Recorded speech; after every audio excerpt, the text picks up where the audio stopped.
Assalamualaikum warahmatullahi wabarakatuh. Nama saya Farid Makhluf Faras dengan NPM B1202170. Di sini saya akan mempresentasikan tentang hak dan kewajiban anak dalam mata kuliah HPPA. Yang pertama kita ada konsep dan kebijakan perlindungan anak. Definisi dan dasar hukum perlindungan anak.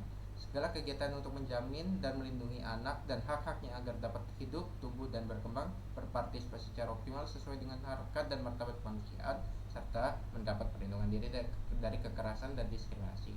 Dasar hukumnya ada Undang-Undang Nomor 23 Tahun 2002, UU Nomor 35 Tahun 2014, UU Nomor 17 Tahun 2016, serta UU Nomor 11 Tahun 2012. Lalu di sini ada asas perlindungan anak, yaitu pertama non diskriminasi, di mana setiap anak berhak untuk perlindungan tanpa membedakan suku, agama, ras, jenis kelamin, dan status. Kedua, kepentingan terbaik bagi anak. Yang ketiga ada hak untuk hidup, tumbuh, dan berkembang. Keempat, penghargaan terhadap pendapat anak. Kelima, kehidupan layak bagi anak. Dan enam, perlindungan kekerasan dan diskriminasi. Lalu berikutnya ada hak dan kewajiban anak. Setiap anak di Indonesia memiliki hak dan kewajiban yang diatur secara hukum guna menjamin pertumbuhan dan perkembangan yang optimal.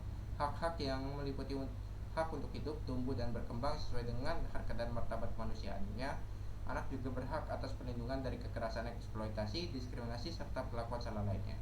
Di samping hak, anak juga memiliki kewajiban yaitu diantaranya menghormati orang tua, guru, dan serta orang lain yang lebih tua, mencintai keluarga, sesama, dan lingkungan, serta menaati peraturan yang berlaku baik di rumah, sekolah, ataupun masyarakat.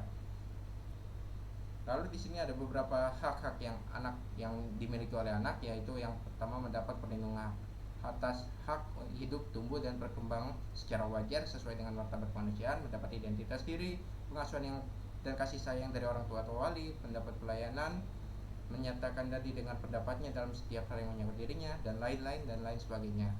Berikutnya ada kewajiban anak. Kewajiban anak yang antara lain adalah menghormati orang tua, guru, dan yang lain yang lebih tua, mencintai keluarga, bangsa, dan tanah air, belajar dengan sungguh-sungguh, menjaga nama baik, menaati nasihat orang tua, guru, dan lainnya. Kewajiban orang tua, pemerintah, dan masyarakat dalam perlindungan anak. Orang tua memiliki peran utama memberikan perlindungan kepada anak karena merupakan lingkungan pertama yang terdekat dengan anak. Kewajiban orang tua meliputi kasih sayang, pendidikan, dan kebutuhan dasar seperti sandang, pangan, dan papan, serta menjauhkan anak dari kekerasan fisik ataupun psikis.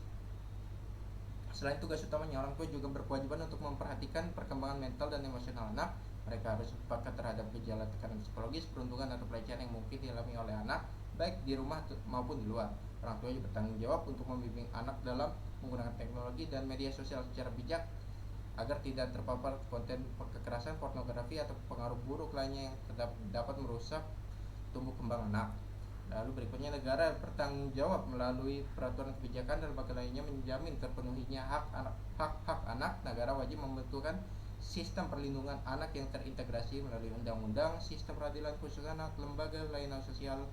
Pemerintah juga harus menjamin akses dan terhadap pendidikan, kesehatan, perlindungan dari kekerasan, eksploitasi, serta menyediakan layanan rehabilitasi bagi anak yang menjadi korban. Negara di luar dari peran legislatif dan regulatif juga berkewajiban untuk menyelenggarakan pelatihan dari aparat hukum, tenaga medis, kerja menangani kasus perlindungan secara profesional dan sensitif. Sementara itu, sekolah sebagai institusi pendidikan formal juga memiliki peran penting dalam perlindungan anak. Sekolah wajib menciptakan lingkungan yang aman, ramah anak, dan bebas dari kekerasan, diskriminasi, serta perundungan. Guru dan tenaga kepentingan bertanggung jawab mengawasi perilaku anak di lingkungan sekolah, memberikan pendidikan karakter, serta mendampingi perkembangan psikologis dan sosial anak. Sekolah juga bukan sekadar tempat belajar, tetapi juga menjadi ruang yang memfasilitasi perlindungan anak dari kekerasan verbal, fisik, maupun seksual yang kerap terjadi di lingkungan pendidikan. Lalu berikutnya ada negara memiliki tanggung jawab utama yang menyeluruh dalam menjamin perlindungan anak karena negara adalah pemegang kekuasaan regulatif dan juga eksekutif. Perlindungan anak tidak hanya menjadi kewajiban moral tetapi juga merupakan amanat konstitusi. Yang pertama, negara wajib membentuk regulasi yang jelas dan kuat. Yang kedua, negara harus menyediakan lembaga perlindungan anak yang efektif. Lalu yang ketiga, negara wajib memastikan adanya akses terhadap layanan dasar berkualitas bagi setiap anak seperti pendidikan, kesehatan, dan lingkungan yang aman. Keempat, negara harus melakukan penegakan hukum yang tegas terhadap segala bentuk pelanggaran anak. Itu saja dari saya, kurang lebihnya mohon maaf. Assalamualaikum warahmatullahi wabarakatuh.